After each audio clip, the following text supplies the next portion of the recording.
తెలంగాణ రాష్ట్రంలో ఆనాడు నైజాం రాచరిక వ్యవస్థ దాదాపు 100 సంవత్సరాలు కొనసాగింది.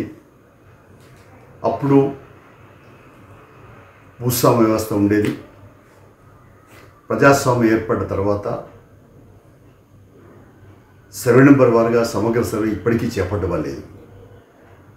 అప్పుడెప్పుడో 1936లో సర్వే చేయబడింది. అంటే 90 సంవత్సరాల క్రితం సర్వే చేయబడింది. అదే పక్క ఆంధ్రప్రదేశ్లో వాళ్ళు సర్వే నెంబర్ వారుగా సర్వే చేసుకున్నారు. అడంగలు అవన్నీ మరి వాళ్ళకు ప్రతి వాళ్ళకి సర్వే నెంబర్ వారి స్కెచ్ తర్వాత రికార్డ్స్ అన్నీ కూడా కరెక్ట్గా ఉన్నాయి. తెలంగాణలో ఉమ్మడి రాష్ట్రంలో జరగలేదు. తెలంగాణ వచ్చినాక కూడా కేసీఆర్ ప్రభుత్వం కొత్త రెవెన్యూ చట్టం తెస్తూ సర్వే నెంబర్ వారు సమగ్ర సర్వే చేద్దామని చేయలేదు. భూ ప్రక్షాళన పేరుతో మరి రెవెన్యూ అధికారులందరితో కూడా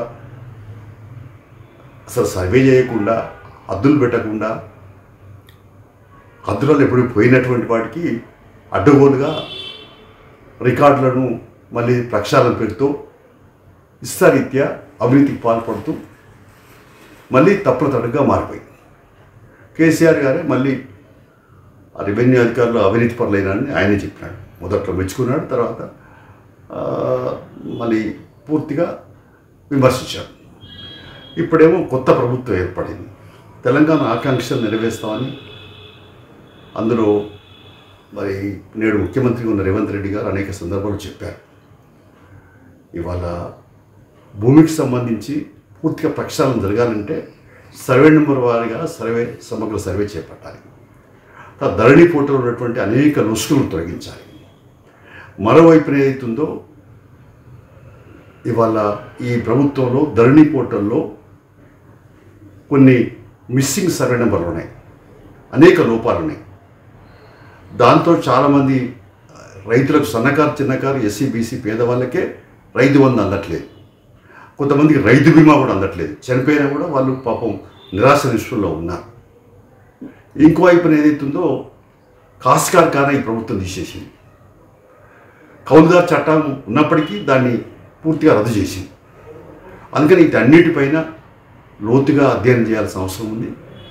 అందుకనే రెవెన్యూ నిపుణులతో ఆల్ పార్టీస్ మీటింగ్ చేసి ఈ భూ ప్రక్షాళన చేయాలి.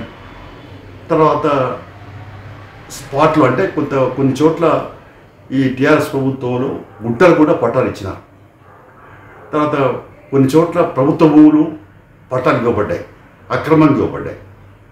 కొన్ని చోట్ల ఈ చెరువు శిఖాలు తర్వాత నాలాలు కూడా అక్రమం గురైనాయి. ఇలాంటి అనేకమైనటువంటి లోపాలు ఉన్నటువంటి తప్పులు ఉన్నటువంటి ఈ భూమి సమస్యకు సంబంధించి ప్రక్షాళన చేయాలా, దీన్ని సరిచేయాలా. అందుకని ముఖ్యమంత్రి గారికి ఈరోజు బహిరంగ లేఖ రాస్తా ఉన్నాం. వారు తప్పనిసరిగా పరిశీలించి ఆల్ పార్టీ మీటింగ్ ఏర్పాటు చేసి ఎక్స్పర్ట్ రెవెన్యూ నిపుణులతో మాట్లాడి సరి చేస్తారని ఆశ వ్యక్తం చేస్తున్నాం.